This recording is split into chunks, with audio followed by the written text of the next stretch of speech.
Filmy focus. Tollywood లో ప్రస్తుతం re release trend భారీ స్థాయిలో కొనసాగుతోంది. స్టార్ హీరోల క్లాసిక్ సినిమాలను తిరిగి థియేటర్లలో చూసేందుకు అభిమానులు ఆసక్తి చూపుతున్నారు. ఇప్పుడు అదే జాబితాలోకి చేరింది సూపర్ స్టార్ మహేష్ బాబు నటించిన కల్ట్ సైకలాజికల్ థ్రిల్లర్ వన్ నేనొక్కడినే. విడుదలైన సమయంలో బాక్స్ ఆఫీస్ వద్ద ఆశించిన స్థాయిలో వసూళ్లు రాకపోయినా కాలక్రమేణా ఈ సినిమాకు భారీ కల్ట్ ఫాలోయింగ్ ఏర్పడింది. ఒకప్పుడు అర్థం కాలేదని చెప్పిన ప్రేక్షకులే ఇప్పుడు టాలీవుడ్లో టైంకు ముందే వచ్చిన సినిమా అంటూ ప్రశంసలు కురిపిస్తున్నారు.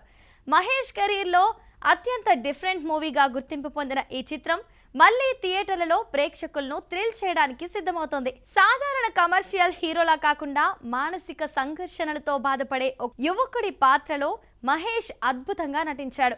ప్రతి సన్నివేశంలోనూ ఆయన కళ్ళలో కనిపించే కన్ఫ్యూజన్, భయం, కోపం, ఎమోషన్ ప్రేక్షకులను పాత్రలోకి తీసుకెళ్లాయి. ఈ చిత్రాన్ని రూపొందించిన దర్శకుడు సుకుమార్ తన క్రియేటివిటీని మరో స్థాయిలో చూపించాడు. సాధారణ కమర్షియల్ కథలకు భిన్నంగా సైకలాజికల్ థ్రిల్లర్ జానర్లో ప్రేక్షకులను గందరగోళానికి గురి చేస్తూనే ఆసక్తిగా కూర్చోబెట్టే స్క్రీన్ ప్లేను రూపొందించాడు.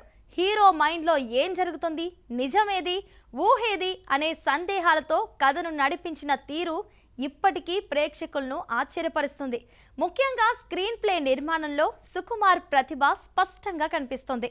నేనొక్కడినే గురించి మాట్లాడితే సినిమాటోగ్రఫీని ప్రత్యేకంగా ప్రస్తావించాల్సిందే. ప్రముఖ సినిమాటోగ్రఫర్ రత్నవేలు ఈ సినిమాను విజువల్ వండర్గా మలిచారు. లండన్ వీధులు, బీచ్ ఎపిసోడ్స్, యాక్షన్ సన్నివేశాలు, పాటల చిత్రీకరణ ప్రతి ఫ్రేమ్లోనూ అద్భుతంగా కనిపించాయి. ముఖ్యంగా థ్రిల్లర్ మూడ్ను ఎస్టాబ్లిష్ చేయడంలో లైటింగ్, ఫ్రేమింగ్ కీలక పాత్ర పోషించాయి. హీరో మానసిక పరిస్థితిని కూడా కెమెరా వర్క్ ద్వారానే చూపించిన తీరు సినీ అభిమానులను ఆకట్టుకుంది. టాలీవుడ్లో అప్పటి వరకు చాలా అరుదుగా కనిపించిన ఇంటర్నేషనల్ విజువల్ స్టాండర్డ్ను ఈ సినిమా పరిచయం చేసింది. థియేటర్లో ఈ విజువల్స్ మళ్లీ చూడాలని ప్రేక్షకులు ఆసక్తిగా ఎదురుచూస్తున్నారు. ఈ చిత్రానికి సంగీతం అందించిన దేవిశ్రీ ప్రసాద్ మరోసారి తన మ్యూజికల్ మ్యాజిక్ను చూపించాడు. Who are you, you are my love, London Babu వంటి పాటలు విడుదలైన సమయంలోనే చార్ట్ బస్టర్స్ అయ్యాయి. ముఖ్యంగా బ్యాక్గ్రౌండ్ స్కోర్ సినిమాకు పెద్ద బలంగా నిలిచింది. థ్రిల్లర్ సన్నివేశాల్లో టెన్షన్ను పెంచే విధంగా డిఎస్పీ ఇచ్చిన సంగీతం ప్రేక్షకులను కథలో మరింతగా ముంచేసింది. ఇప్పటికీ ఈ సినిమా బీజిఎం గురించి సోషల్ మీడియాలో ప్రత్యేక చర్చలు జరుగుతుంటాయి. పాటల చిత్రీకరణలోనూ క్లాస్, స్టైల్ స్పష్టంగా కనిపించాయి. మహేష్ స్క్రీన్ ప్రెజెన్స్ కు తగ్గట్టుగా డిఎస్పీ ఇచ్చిన మ్యూజిక్ అభిమానులను ఉర్రూతలొగించింది. ఈ సినిమాతోనే Tollywood star heroine Kriti Sanon cinema ఇండస్ట్రీకి పరిచయమయ్యారు. తొలి సినిమానే సూపర్ స్టార్ మహేష్ బాబుతో చేసే అవకాశం రావడం ఆమె కెరీర్కు మంచి స్టార్ట్ ఇచ్చింది. సినిమాలో ఆమె పాత్రకు గ్లామర్తో పాటు కథలో కీలకమైన ప్రాధాన్యత కూడా ఉంది. జర్నలిస్ట్ పాత్రలో కృతి చాలా న్యాచురల్గా నటించింది. కొంతమంది ప్రేక్షకులకు కథ క్లిష్టంగా అనిపించిన సినిమాను అర్థం చేసుకున్న వారు మాత్రం దీనిని మాస్టర్ పీస్గా కొనియాడారు. సోషల్ మీడియా పెరిగిన తర్వాత ఈ చిత్రానికి మరింత ఆదరణ లభించింది.